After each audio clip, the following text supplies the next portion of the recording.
Oxigenando Ideias para a Saúde. Você, conectado com os protagonistas responsáveis pela disrupção e transformação do mercado de saúde no Brasil. Olá, eu sou Eduardo Mangione e esse aqui é o Oxigenando Ideias para a Saúde. Aqui a gente abre espaço para iniciativas que estão transformando o ecossistema de saúde no Brasil. E olha, chegamos ao episódio 100. Que jornada bacana tivemos até aqui, quanta informação, quanta ideia a gente trocou. E eu sou muito grato pela sua audiência no Oxigenando. A gente se tornou um dos principais podcasts de saúde do Brasil.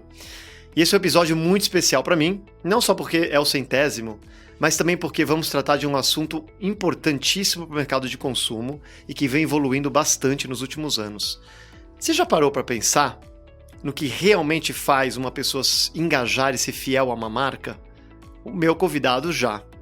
Aliás, ele só pensa nisso há muitos anos. Não é? Seja bem-vindo, João Zicardi, CEO da Zicardi Digital Business. Prazer estar com você, prazer estar nesse número especial de edição.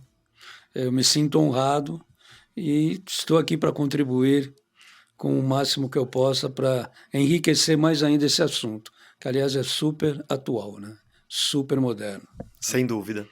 E João, hoje eu queria explorar bastante com você as transformações nos programas de fidelidade, que são uma forma de manter o consumidor por perto, né? Não só em engajamento, mas também na aderência e na fidelização desse consumidor.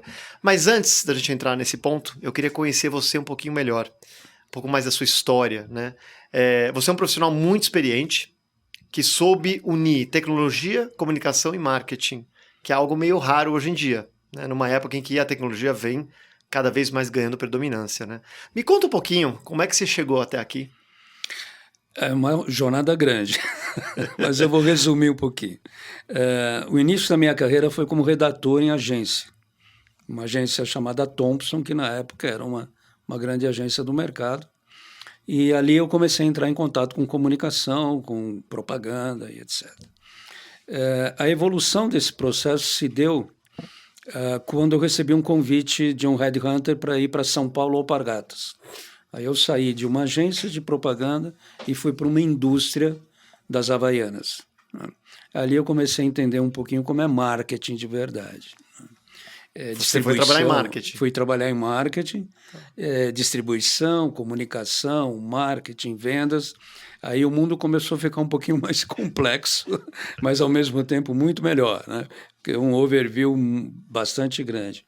Esse mesmo headhunter me levou para Johnson & Johnson. E na Johnson & Johnson eu fui gerente de marketing de uma divisão de produtos para criança. Aí eu descobri um outro mundo que é o marketing infantil, né? Quanto tempo você tem um consumidor de fralda? 2 anos. Aí você tem que buscar outro, porque esse não usa mais fralda. Claro. Detalhes assim que, quando a gente está começando a carreira, a gente se deslumbra com, né, e desafios. A Johnson é uma baita de uma escola de marketing, né, globalmente. Né? Na época, então, era uma das 2 únicas grandes do mundo. Eu aprendi demais ali, eu acho que isso evoluiu a minha visão de negócio. E sempre me incomodou o fato de que eu não sabia quem era o consumidor que comprava o meu produto. Desde a época da Thomson, da Alpargatas, eu falei, poxa, a gente tem tantos consumidores, mas a gente não conhece esses consumidores. Essa é uma dúvida que sempre ficou. E aí a evolução da tecnologia trouxe também um pouco mais de facilitação no ponto de vista de conquistar essas informações. E eu fui para a UMAP, saindo da Johnson & Johnson, que era a UMAP ainda não BBDO, mas era a segunda maior agência do Brasil, e eu assumi uma diretoria dentro da UMAP, onde eu fiquei 5 anos. Nossa, já foi uma mudança de carreira grande. Saiu da indústria para uma agência de publicidade. E aí eu assumi essa cadeira, e aí nós atendíamos Volkswagen, banco, atendíamos Pepsi-Cola, Elma Chips, enfim. Aí o varejo começou, o vírus do varejo entrou na veia, quer dizer, falou, bom, é isso que eu quero na vida, é assim que eu quero ser, e é assim que a gente vai fazer. Eu saí da UMAP e abri a minha agência em julho de 1984. E o primeiro programa de gestão de informação nós começamos em 1985 para a Kodak. Que legal. E daí para frente eu lecionava, eu era professor do pós-graduação da ESPM. Eu tive um aluno que já estava bem avançado em tecnologia na época. Eu trouxe esse aluno para o negócio, dei uma participação societária para ele e começamos a desenvolver tecnologia, programas de incentivo com tecnologia nossa. Espero que não só para Kodak, né? Não, aí a coisa evolui. Ainda, até porque não existe mais.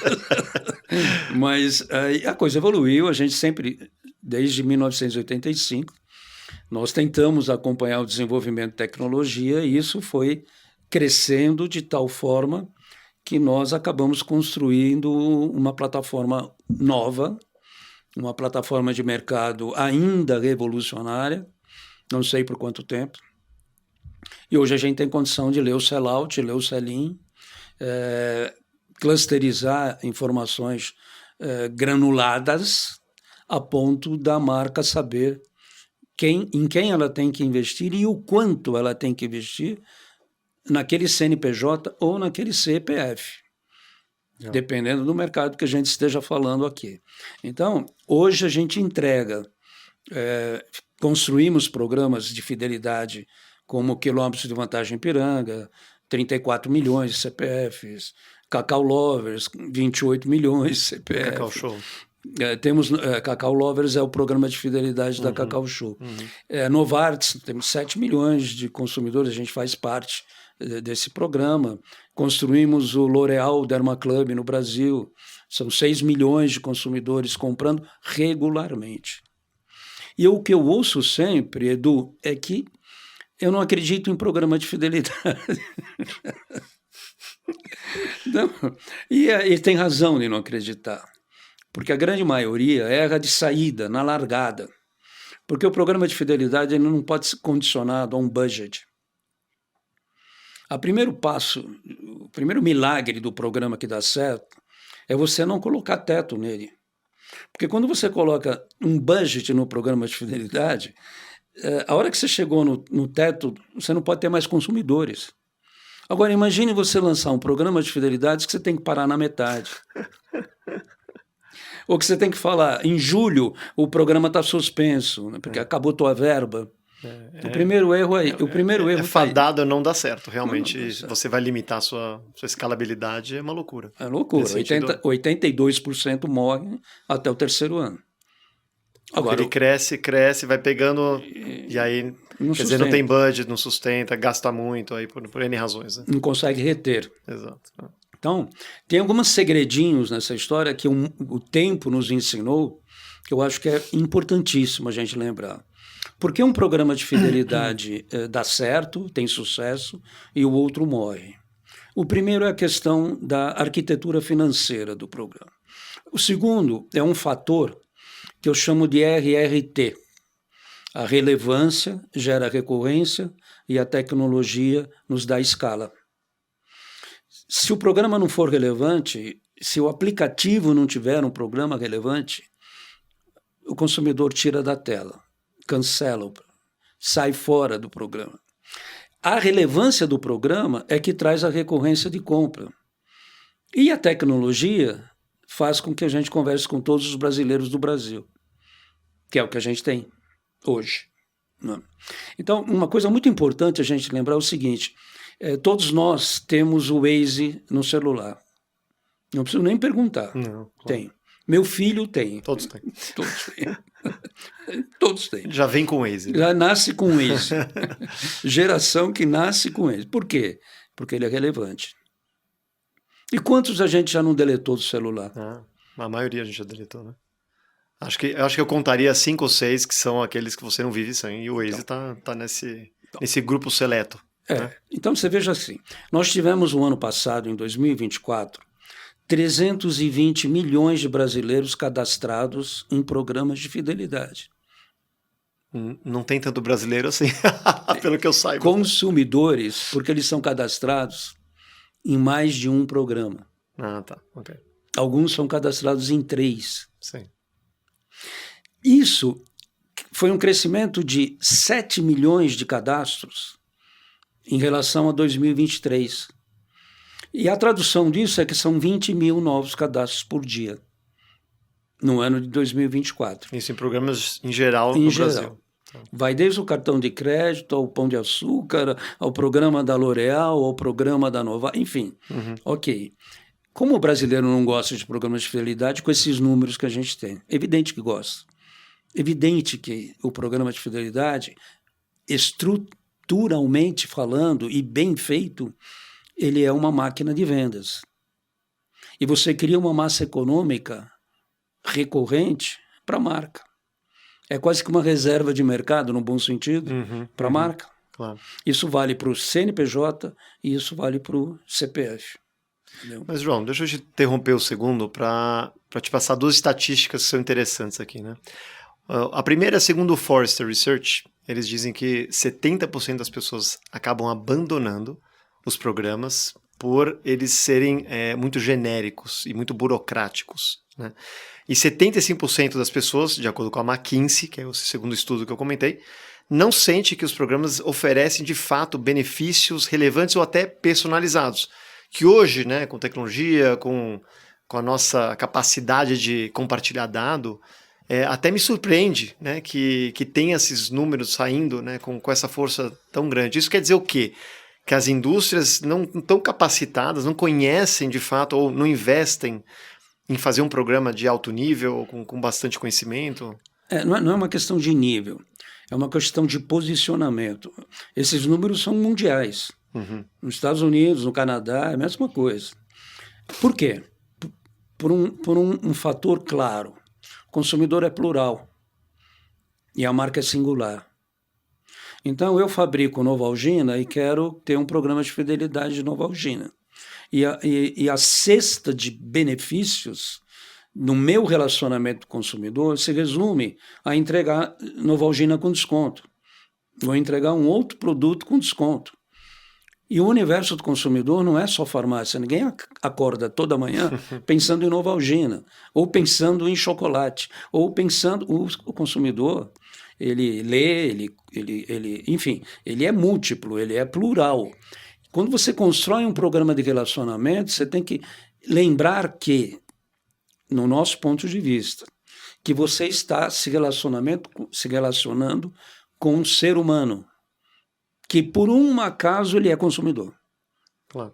Então, toda a construção, a arquitetura, a comunicação, a estratégia, o pacote de benefícios, os acordos com parceiros, visam entregar para o ser humano algo de valor, que por um acaso é a tua marca que está entregando. E é aí que você retém. E de preferência que você chegue nesse ser humano e na família dele. Essa é a diferença entre um programa rico, ele não precisa ser caro para ser rico. Nós temos uma plataforma chamada The Club que tem 50 parceiros dando descontos e vantagens para os consumidores da plataforma sem nenhum custo para as marcas. Então, você compra Hering, por exemplo, com 20% de desconto só porque você faz parte dessa plataforma. Agora, por que essa plataforma não pode ser uma plataforma e-farma, por exemplo? Ou uma plataforma de um laboratório ou de uma empresa, por exemplo. Então, essa é a diferença que faz com que o programa retenha o participante durante muitos anos, porque ele vai indo para um caminho chamado hiperpersonalização. Exato. E a hiperpersonalização significa você ter os dados granulados ou granuláveis a ponto de você ser preditivo e despertar ao consumidor alguma vantagem, algum benefício, alguma compra antes dele pensar nessa compra que ele pode fazer. Aquela sensação de esses caras me conhecem melhor do que eu me conheço. Exatamente. No mundo do vinho isso já acontece. Eu recebo 200 convites. Eu tenho uma confraria há muitos anos, enfim. 200 convites, 200 ofertas. Os caras sabem o vinho que eu gosto. O vinho espanhol, seu vinho espanhol chegou.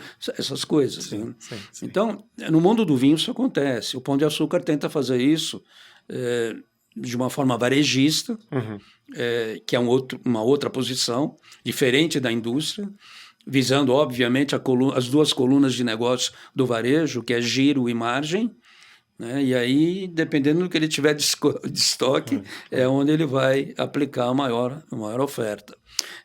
É esse o que a gente entende hoje como construção.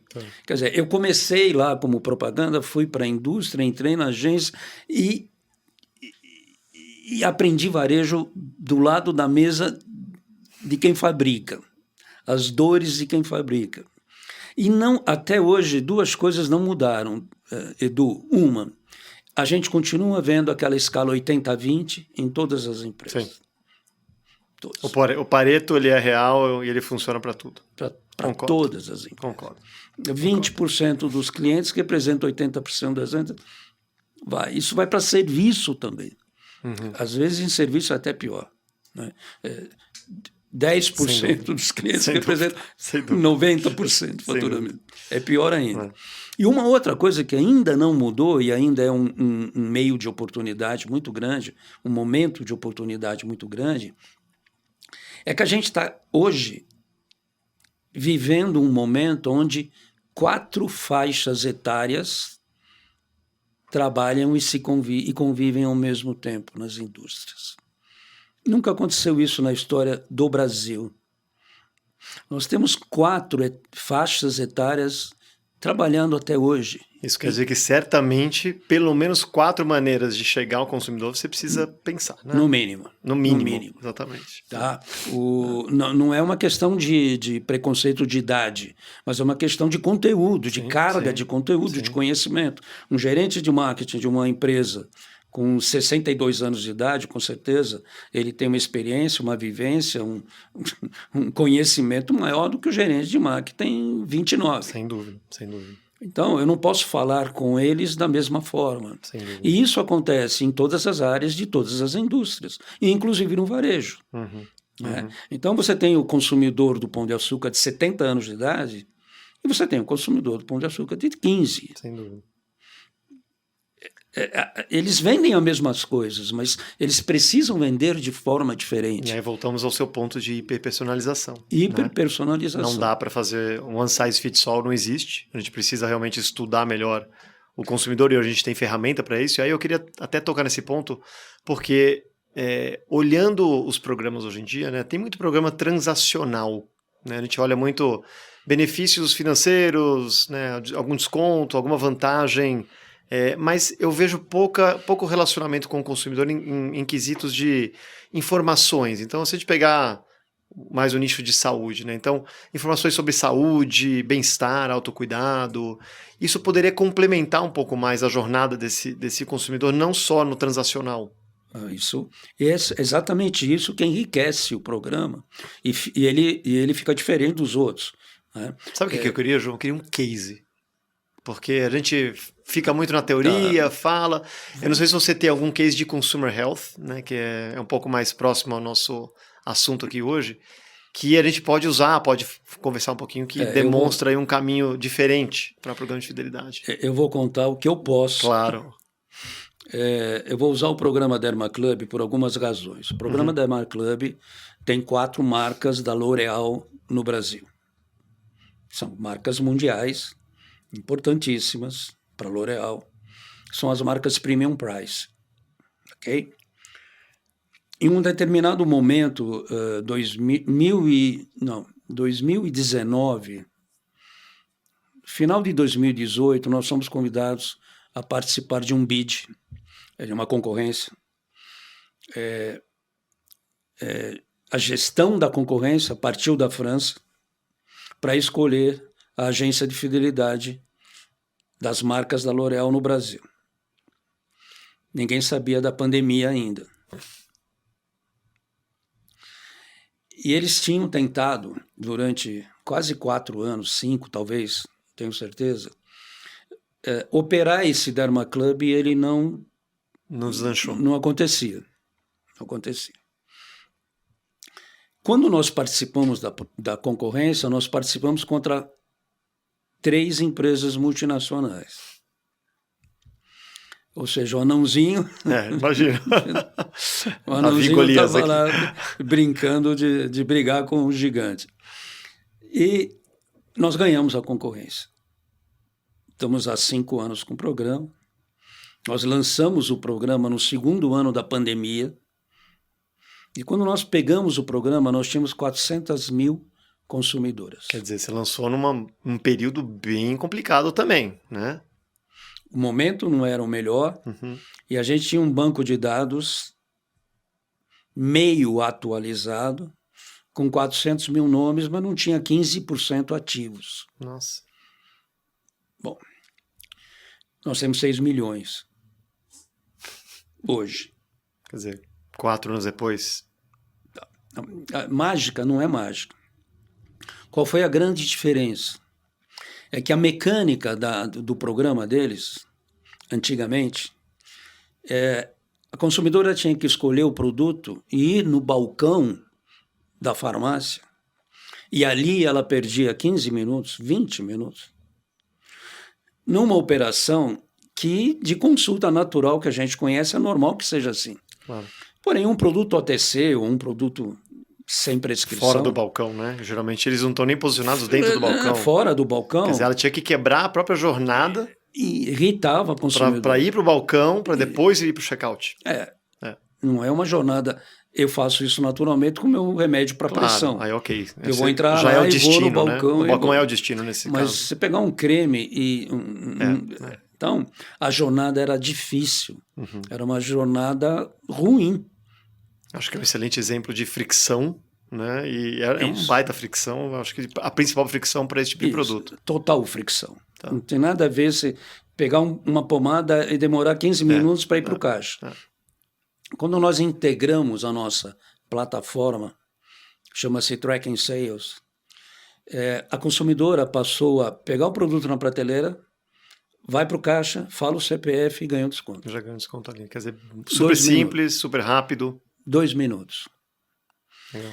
O que aconteceu com o programa? Os produtos são maravilhosos, a marca é maravilhosa. A L'Oréal é a maior marca do mundo de cosméticos, disparado, né? Por que não dava certo antes e deu certo? Olha, eu não estou falando de produto, ele é ótimo. Eu não estou falando de marca, ela é ótima. Claro.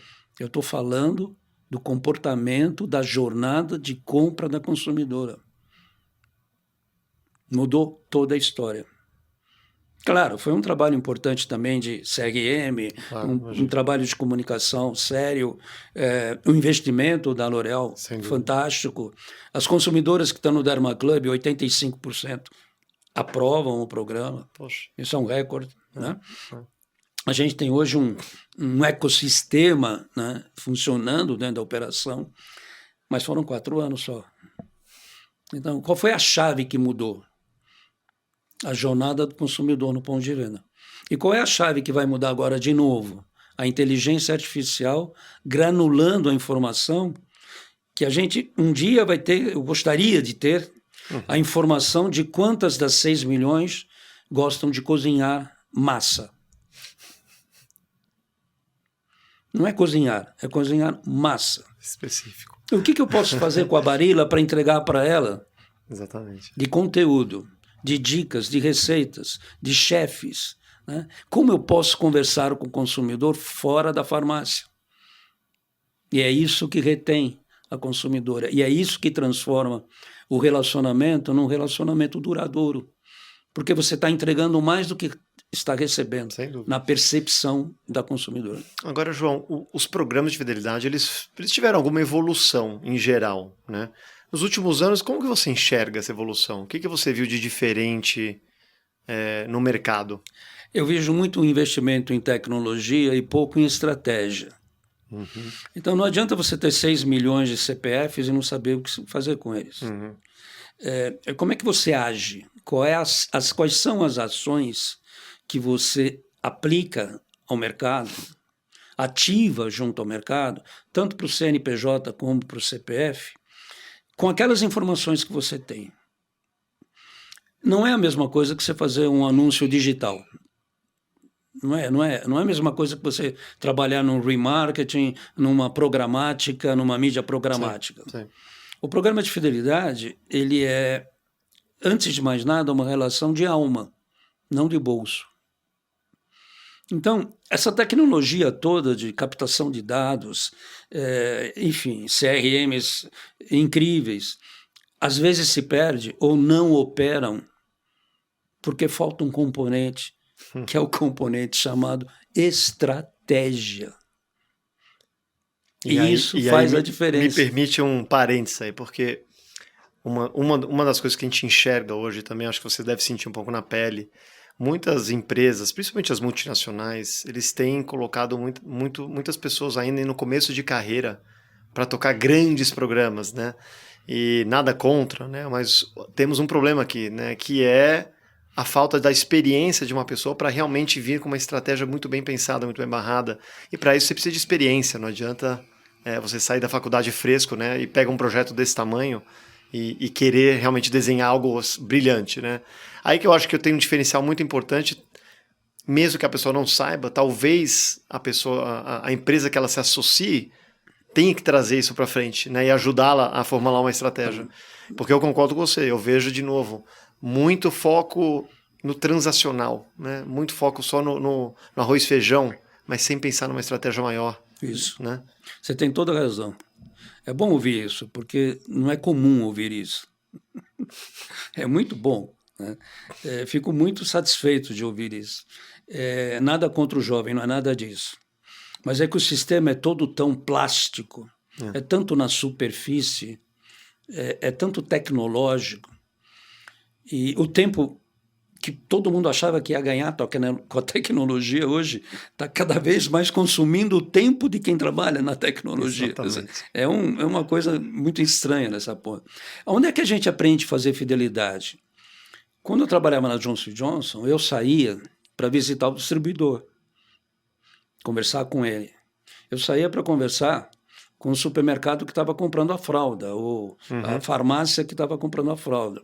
E aí eu ouvia o pequeno farmacêutico, farmácia não de rede, aquela farmácia pequena, e comecei a entender as dores deles. Né? As dores que já tinham naquela época, e elas não mudaram. Quer dizer, hoje você tem uma carga enorme de investimentos em tecnologia que você não sabe como usar. Você coloca na mão de quem não tem a experiência de negócio e pode ser craque em tecnologia, não vai trazer o resultado. Concordo. Não vai. É simples assim. Falta inteligência, e essa inteligência não é googológica. Bom termo. Né? É uma inteligência de vivência, de vida. Sim. Tem muita gente no mercado que, infelizmente, com 60, 63, 64 anos, que poderia contribuir muito com as empresas e que não conseguem lugar. Concordo. Até porque quem contrata tem 28 também. Exatamente. É isso mesmo. E, João, indo um pouco para essa parte de inteligência, né, e voltando ao nosso papo de dados, né, dados hoje realmente é o que chamamos do novo petróleo, etc. Né? Programas desse tipo, né, eles são fornecedores de muito dado, né? A gente está falando aqui de milhões de pessoas dentro de um programa. E aqui deve ter milhões, às vezes até mais, né? Dezenas de milhões de dados sendo gerado aí todo dia, todo mês e tal. Como lidar com esse tratamento de dados em larga escala desse tipo? Quais são os desafios? São sérios, primeiro, até por conta de segurança, até por conta de LGPD, até por conta da legislação toda e da responsabilidade que você tem com esses dados. Né? Quem pode ter acesso ao dado? Sim. E como pode ter acesso ao dado? Ou pode ter até que em escala ele pode ter acesso ao dado. Eu posso chegar até um determinado degrau da operação que só consegue enxergar o CPF do consumidor, nada mais que isso. O outro degrau, ele já tem um avanço maior, e aquele maior degrau de todos não é para todo mundo olhar. Quanto um consumidor paga por ano, por mês, na minha marca. Quer dizer, quanto o Zicardi compra de atacante para pressão por ano. Essa é uma informação que não é para qualquer um olhar. Né? Então você tem uma grade de informações, de graduação clara de dados, que eles são tratados em camadas específicas. Não adianta colocar na mesa todo o banco de dados, ou colocar para rodar todo o banco de dados, e depois sair dessa mistura de dados. Você consegue chegar ao regional, você consegue chegar ao de frequência, ao de volume, ok, e o que eu faço com isso? Né? O remédio de pressão é um remédio que a gente toma eternamente. Todo dia para o resto da vida. Você tem uma caixinha de 30 comprimidos, você vai comprar 12 caixinhas por ano. Claro. Ponto. Esse é o limite, é o top. Sim. Então, eu estou aonde nessa escala de dados? Eu estou numa escala chamada retenção. Quer dizer, o investimento da empresa que fabrica o atacante tem que se preocupar em que eu não troque de remédio. Isso envolve também um médico que eu prescrevo. Claro. Isso envolve também as atitudes, as estratégias de marketing que o laboratório emprega aos médicos. Claro. Para você ter uma ideia, a gente tem cardiologistas no Brasil 24.800. Só. Para atender 220 milhões de pessoas. São 24.800 cardiologistas no Brasil. É um dado que eu estou dando, tá vendo? A gente está falando de dados. Claro. Quem sabe isso? Quase ninguém. Quantos produtos concorrem nesses 24.800 cardiologistas? Qual é a minha capacidade de mercado, de disputa desse mercado? Meu mercado está na mão de 24.800. Que geram a prescrição, que geram a demanda por fim do seu produto. Antes de chegar na farmácia. Claro. Né? Ainda está lá no consultório do médico. Como é que eu faço? Como é que eu, de alguma forma, promovo alguma influência ou alguma decisão para minha marca? Está antes do consumidor, está antes da farmácia. É o começo da jornada desse tipo de paciente. Então, esse é o dado de raiz. Esse dado de raiz é fundamental para você formatar a tua estratégia de negócio, de mercado. Claro. Então, o laboratório que está olhando apenas para farmácia, obviamente que não acontece isso. Claro. Não vai fazer negócio. Então, eu tenho que trabalhar com os médicos, mas eu tenho também uma legislação que me proíbe trabalhar muito com os médicos. Exato. E todos trabalhar em saúde é um desafio. Marketing em saúde é um desafio. É um desafio. Está num país onde acabaram de liberar farmacêutico prescrevendo. Exatamente. É a novidade. Você está o dentista fazendo plástica. Exato. Então, nós estamos muito perto do caos. Né? Está chegando muito perto do caos. Mas a história do dado, o dado ele é rico quando ele é aplicável e ele garante o retorno daquilo que você precisa e quer. E esse tracking, ele é fundamental. Sim. Agora, existe, como você mesmo falou, né? A LGPD, eu acredito que ela veio para ajudar a gente até a organizar um pouco mais na questão de cadência de dados, né? Quais são as etapas, quem tem acesso, quem controla, quem opera, né? Aí tem regras muito claras. Eu acho que veio para organizar, foi muito bom nesse sentido, muito positivo. Como que o uso inteligente dos dados anonimizados, que são super importantes também, né, e a personalização poderiam melhorar o engajamento dos consumidores? Com remarketing e especificação do benefício. Determinação do benefício para aquele perfil, para aquele consumidor ou para aquele participante. Então, é a hiperpersonalização que faz com que a gente consiga trazer o consumidor em qualquer jornada. Inclusive quando ele abandona o carrinho. Ele está no e-commerce, ele chega até o carrinho e desiste. Exato. Quem nunca fez isso? O dado é mais de 70% das pessoas que fazem o carrinho abandonam. Então, esse dado vale quanto? Claro. De faturamento. Ele vale mais do que o e-commerce faturou. Sem dúvida. Então, o que eu faço com isso? Como é que eu recupero essa venda? O que eu posso oferecer para ele diferente? Ou entender por que ele saiu do carrinho? Quer dizer, como é que eu estabeleço uma conversa depois que a venda foi perdida? E aqui você pode chegar a muitas conclusões ou insights anonimizando o dado também. Você não precisa saber o CPF que comprou, abandonou. Você precisa saber quantos abandonaram, etc. Também. Eu acho que isso gera muito insight. A gente não tem um problema sem expor, né, sem colocar um consumidor específico na luz. No caso do e-commerce, todos fazem um cadastro, senão eles não conseguem. Claro. Eles não conseguem comprar. Mas o dado anônimo, ele traz muita informação de dimensionamento de mercado, de oportunidade de crescimento, de penetração da marca em determinado segmento. Ele pode e deve ser trabalhado dessa forma. O difícil é o gerente de marketing. Determinar claramente qual é o percentual de investimento que ele vai fazer em cada uma dessas avenidas, né? Uhum.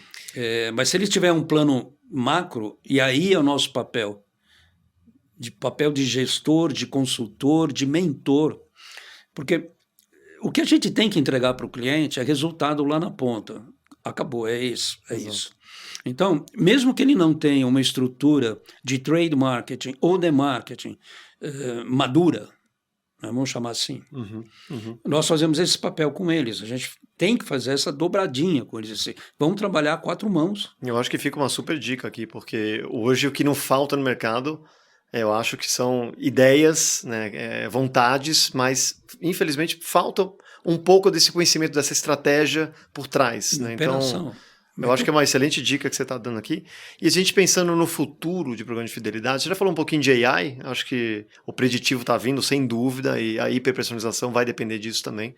Mas a gente tocou num ponto que a gente acabou não explorando muito, que a gente falou no comecinho, que eu achei super importante, que é o retorno do investimento. Né? Cada vez mais o mundo está em cima do retorno de investimento. Não dá para a gente pensar em programas de fidelidade, mesmo do jeito que você começou abrindo, né? Falando, poxa, o problema é que colocam tetos. Concordo por um lado, por outro, né, o marketing, sim, ele tem um limite de investimento, senão a coisa não se paga, né? Como conviver com isso aqui, pensando no futuro de programas de fidelidade? É um desafio. Qual é o budget que a Ipiranga tem hoje, comparando com 10 anos atrás, quando ela saiu de 5 postos de gasolina num POC, numa prova de conceito. 5 postos. 5. Com 12 frentistas, e tem hoje 34 milhões de consumidores comprando. 2 países do tamanho de Portugal. Caramba. É como se você tivesse 2 vezes o país Portugal comprando todos os meses nas suas bombas. Incrível. É cavalar, é absurdo. Então, de novo, não foi com budget. Ela começou com o budget e ela entendeu que o caminho poderia ser diferente. Está dentro do composto de preço de um produto, já existe uma verba. Ela está lá dentro. Ok? É uma conta bem rústica, simples. Quantos eu vendi? Quanto eu vendi? Eu vendi 500 milhões de reais, então 3% eu coloco como investimento de marketing. Sim, mas quantas unidades você vendeu para chegar a 500 milhões? Então, quando você divide aqueles 3% da verba de marketing pelas unidades vendidas, cada caixinha levou como um canguru, uma bolsinha com um dinheirinho lá dentro. Ok? Então é só uma questão de quebrar paradigma, e é paradigma financeiro, é paradigma dentro da área financeira. O que você está falando assim, a própria composição do produto já tem que existir alocado um espaço em que é a retenção. É isso. Que aliás, vamos ser sinceros, né? É o melhor investimento que existe. Sem dúvida. Porque você fazer aquisição de consumidor é extremamente caro, extremamente difícil. Né? A retenção é muito mais barato e muito mais compensador nesse sentido. Né? No varejo alimentar, o custo de retenção de um consumidor, ele custa 8 vezes menos do que um custo de aquisição de um consumidor. Ou seja, adquirir um consumidor, conquistar um consumidor é 8 vezes maior do que reter aquele que já está na base. Exato. 2 coisas. Esse que está na base, você tem que transformá-lo na mídia da sua marca. A gente já está vivendo um consumidor mídia. O celular, o grupo de WhatsApp, o e-mail, mídia o relacionamento. Social, né? Você é mídia, eu sou mídia, todos dúvida. nós somos mídia. Sem dúvida. Então, isso precisa ser lembrado, né? Quer dizer, se eu tenho a retenção de forma satisfatória, relevante, esse consumidor vai trazer o time dele, vai trazer o irmão, vai trazer a vizinha, vai trazer... É simples assim. No Derma Club, a consumidora é o promotor, né? Ele vai promover. Vai promover. Ela é a sem mídia. Dúvida, sem dúvida. Não existe mídia mais legítima do que o consumidor. Perfeito. E eu acho que é uma grande verdade que às vezes é esquecida. O programa de fidelidade ele deve se pagar, ele deve trazer retorno, lucro, e lembrando que o investimento só acontece no pós-venda. Então, não é um investimento tentativo, um investimento de marketing solto no mercado. Claro. Ou seja, TV, digital, sei lá. Não é... aquisição, no final é um funil muito aberto, é muito disperso, tem muita dispersão. Sim. Apesar que o digital melhorou, mas mesmo assim tem muita dispersão, sem dúvida. Então, e não tem o CPF. Exato. Né? No final do dia eu tive 1 milhão de dedinhos, mas eu não vendi nenhum chinelinho. É uma brincadeira que eu faço às vezes quando eu dou aula ainda, às vezes sou convidado a dar aula, palestra, essas coisas, eu até brinco assim, quantos dedinhos venderam o seu chinelinho? Não sabe. Ninguém sabe. Então, continua sendo um desperdício muito grande de dinheiro. As empresas sabem disso. Elas só não sabem como reverter essa situação. Mas é uma questão de tempo. Legal. É só tempo. Nós podemos exercer um papel de mentor na ajuda de construção dos programas de fidelidade para o mercado. Concordo 100%. Isso me leva à minha última pergunta desse papo maravilhoso. Se você deixaria 3 dicas aqui, quais seriam para aquelas empresas, aquelas pessoas que estão querendo, pensando, namorando a ideia de ter um programa de fidelidade? 3 dicas. Primeira é contrate quem conhece. Segunda, faça um investimento num POC de avaliação, uma prova de conceito, que não seja diminuta, que tenha alguma representatividade para poder replicar depois. Para poder replicar depois e você ter até uma condição de entender o quanto você investe e o quanto você tem de retorno. Então, e terceiro, que eu acho que é fundamental, não deixe nenhum player nessa jornada fora do negócio. Tem ações de PDV caracterizadas para o PDV para você ter uma boa ação de consumidor final, mesmo no e-commerce. Essas são as 3 dicas. Não tente separar em caixinhas que não existe. No nosso ponto de vista, o marketing nasce no consumidor. É do consumidor para a marca. É esse o caminho. Tá? Então, essas 3 dicas. Agora, a primeira eu acho que é a mais importante. Contrate quem conhece. Pô. Excelente aula, João. Realmente de quem conhece e quem tem experiência no assunto mesmo. A gente agora abre uma outra sessão aqui do nosso podcast para falar um pouquinho sobre você. Um pouco mais pessoalmente. Quero conhecer agora o João, figura, pessoa. Tá? Então é um bate-papo, um jogo rápido que a gente faz, com algumas perguntinhas para te conhecer melhor. Ok? Legal. Ok. Vamos lá. Primeiro, queria saber que hábito novo ou antigo, né, que você adquiriu que melhorou sua qualidade de vida? Reflexão. Legal. Se você pudesse falar um pouco de um conteúdo, pode ser um podcast, uma newsletter, um livro, que você sempre recomenda. Você deve ter vários desses aí, porque você é professor, deve ter para escolher. Eu vou continuar recomendando o Philip Kotler, para as pessoas entenderem um pouco do que é negócio. Bacana. Ok, eu vou continuar nele, velhinho. Qual que é a tecnologia relacionada à saúde que você acha que vai ter maior impacto nos próximos anos e por quê? A predição antes do diagnóstico. Por quê? Porque ela vai diminuir assustadoramente o risco da enfermidade se tornar irreversível.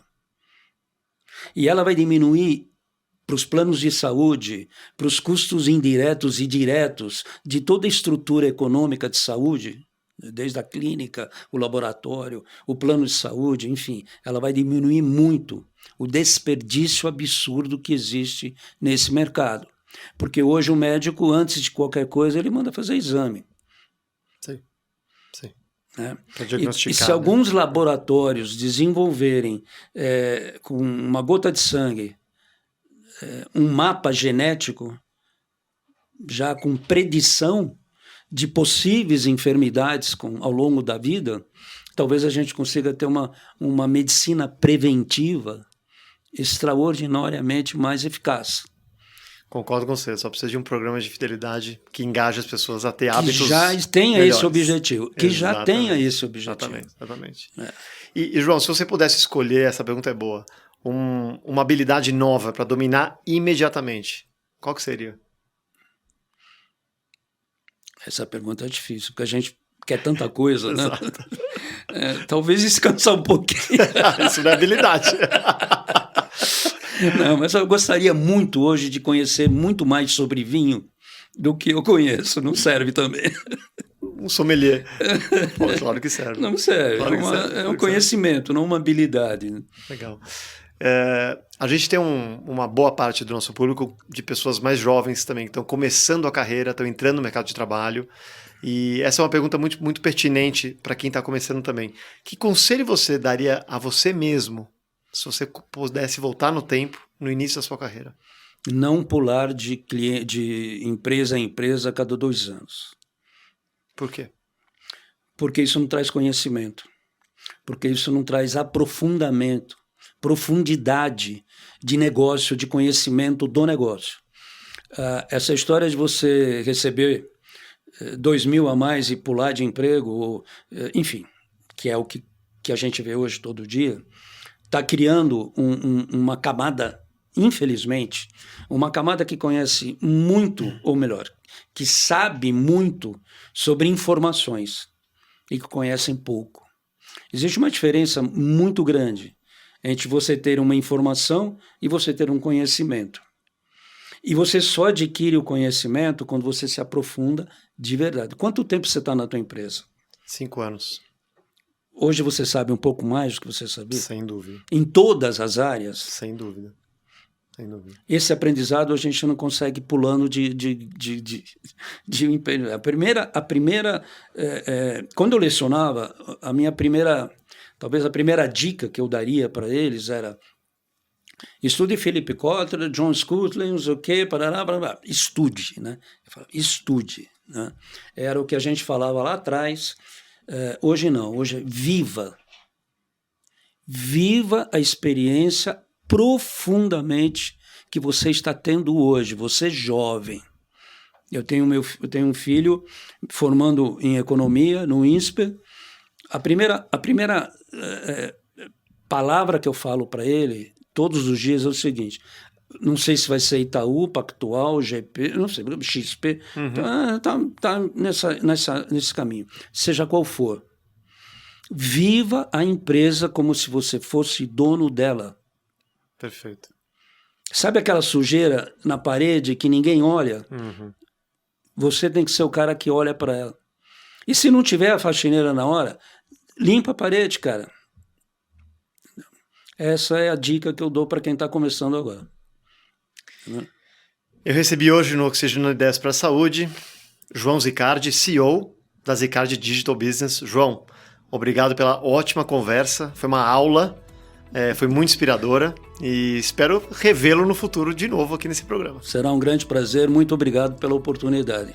E eu agradeço a você por ter me acompanhado nesse videocast do nosso Oxigenando Ideias para a Saúde. Se você gostou, segue a gente para não perder os próximos conteúdos e compartilhe esse conteúdo com aquelas pessoas que você acha que vai ser relevante. Obrigado e até o próximo episódio.